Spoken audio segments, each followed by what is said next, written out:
Assalamualaikum warahmatullahi wabarakatuh. Bismillahirrahmanirrahim. Sahabat Ngutus, khususnya adik-adik pelajar, saya kembali berada di dalam hutan, adik-adik ya, untuk mengajak kalian pelajar SLTP SLTA untuk belajar di alam terbuka lagi. Di sini kita belajar dua materi sekaligus, adik-adik ya, yaitu biologi dan fisika. Karena di depan saya ini ada suatu aliran air yang bersih sekali, berasal dari mata air, adik-adik ya. Dan di sini ada hewan yang akan kita ungkap, ya, akan kita bahas di sini. Di mana hewannya ini nanti adalah merupakan wilayahnya biologi, sedangkan fenomena yang ada pada hewan dan air ini nanti adalah berkaitan dengan materi fisika.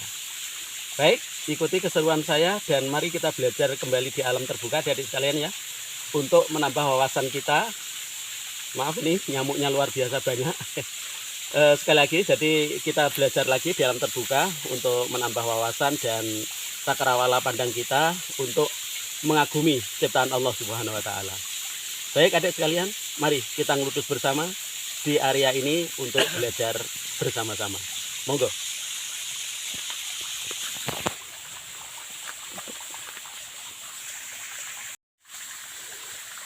Ya, jadi hewan rama-rama ini yang ada di sini, adik-adik ya. Maaf ini kalau nggak kelihatan karena memang hewannya untuk yang saya temui ini dataran besar.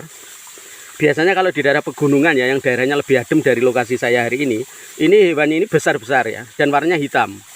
Tapi di sini ternyata dia sudah berkamuflase dengan dasar kolam ini ya, atau dasar sungai ini, sehingga dia warnanya persis seperti dasar sungai, kecoklatan, sehingga di atas air yang bening hampir nggak kelihatan, adik-adik ya. Tapi nanti kalian sudah punya gambaran apa hewan yang yang kita pelajari hari ini ya. Jadi ini rama-rama. Kembali ke masalah tadi, bahwa habitat rama-rama ini di air yang sangat bening seperti ini, adik-adik. Jadi jika di aliran sungai rama-rama ini masih banyak seperti ini indikasinya adalah bahwa air ini sungai ini bersih, jauh dari polusi, gitu ya. Ini jadi pelajaran yang bisa kita ambil di sini. Jadi satu, kita belajar tentang adanya serangga ya, ini biologi, ini jenis insekta gitu ya. Dan dia habitatnya ada di daerah air yang sangat bening, menandakan ini secara kimia ya, bahwa air ini bebas pencemaran tanpa ada polusi yang berarti gitu sahabat ya. Karena memang air ini berasal dari sumber air yang ada di pegunungan di atas sana. Terus dia tadi saya ulangi lagi, dia bisa berjalan di atas air ini adalah kaki-kakinya ini tertahan, tidak tenggelam, itu adalah adanya tegangan permukaan ya daripada air ini. Nah, sehingga dia atau mereka si rama-rama ini bisa berjalan mencari makan dan lain-lain, kehidupannya itu adalah untuk yang berada di atas air ini. Dan rama-rama ini nggak akan adik-adik temui di daerah-daerah yang airnya sudah tercemar, nggak mungkin ada. Nah, jadi satu, kalau kita berada di alam ini adalah kalau di atas air ini masih ada hewan ini atau serangga ini yang disebut rama-rama, itu berarti air ini masih sangat, satu, jernih, yang kedua adalah bebas polusi. Nah, air ini berasal dari mata air yang ada di atas sana, adik-adik ya. Nah, ini airnya ini terus ke sana, ini sungainya ini terus ke sana ke atas ya. Nah, ini bening sekali. Kemudian juga di sini kalau kita amati, adik ya, ini ada berudu ya, atau anak katak ya.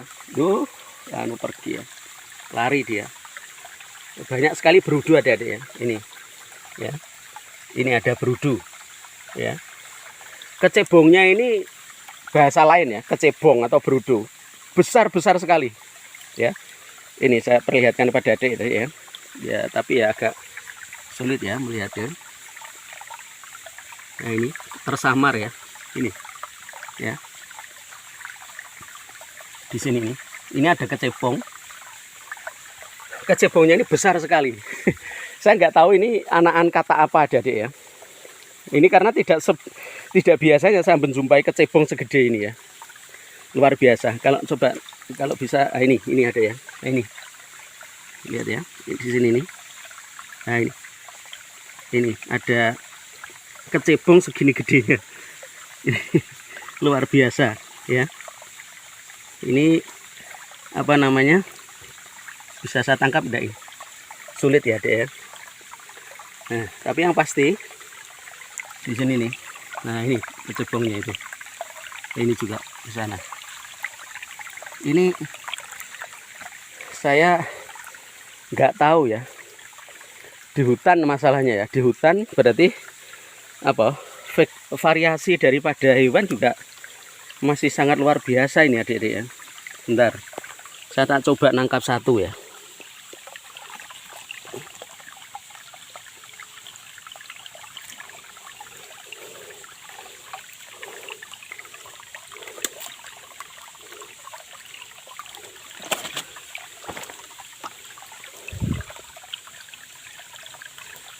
Sulit adik-adik ya. Mau nangkap cebong satu aja susahnya bukan kepala. Bentar. Nah, ini kena.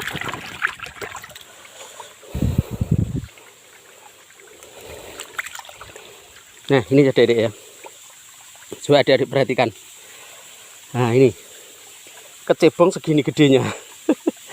Ini ada di telapak tangan saya saja seperti ini ya. Nah, ini saya nggak tahu kecebong ini atau berudu ini anak katak jenis apa gitu ya. Ini berukuran raksasa ya. Ini bisa 10 kali lipat besarnya ini dengan berudu atau anak katak yang biasanya kita lihat di apa sawah-sawah atau di mana-mana sahabat ya, atau adik-adik ya. Nah, ini biologi ya. Mungkin adik-adik bisa mencari referensinya, ini jenis katak apa yang berudunya segede ini ya. Nah, luar biasa ya. Kita lepaskan lagi, semoga tidak mati ya. Ini kita lepaskan. Alhamdulillah masih bisa jalan dia.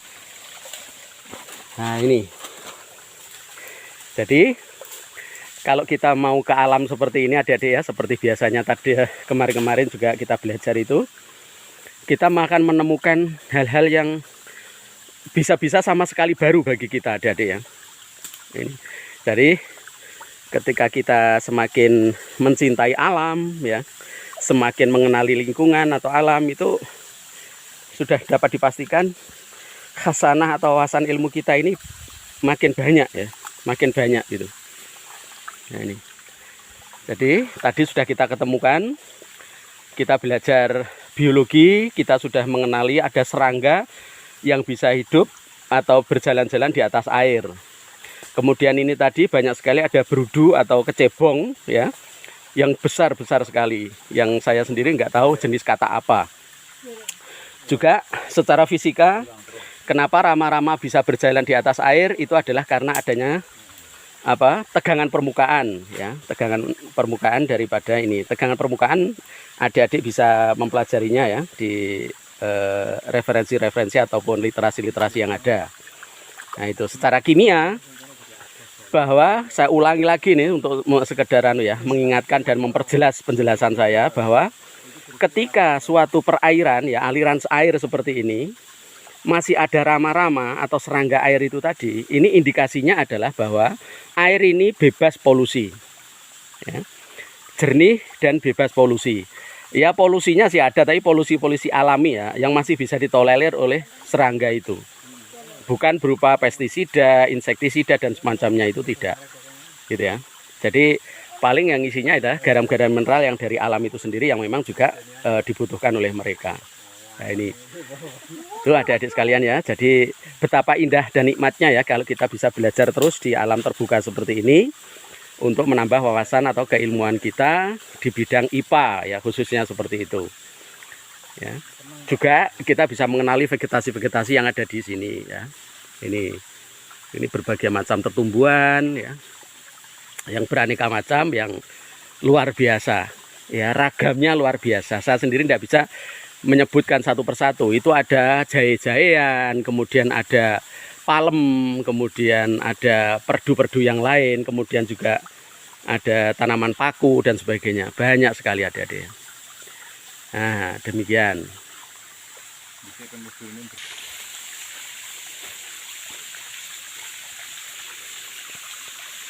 Nah, demikian adik-adik belajar kita hari ini ya tentang apa?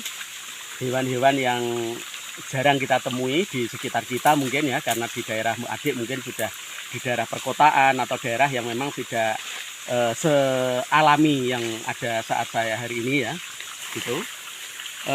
Ya tadi semoga apa yang saya atau kita pelajari hari ini ya tentang hewan, kemudian tentang lingkungan, habitat dan macam-macam tadi memberikan wawasan yang lebih kepada adik-adik, informasi, hiburan dan lain-lain.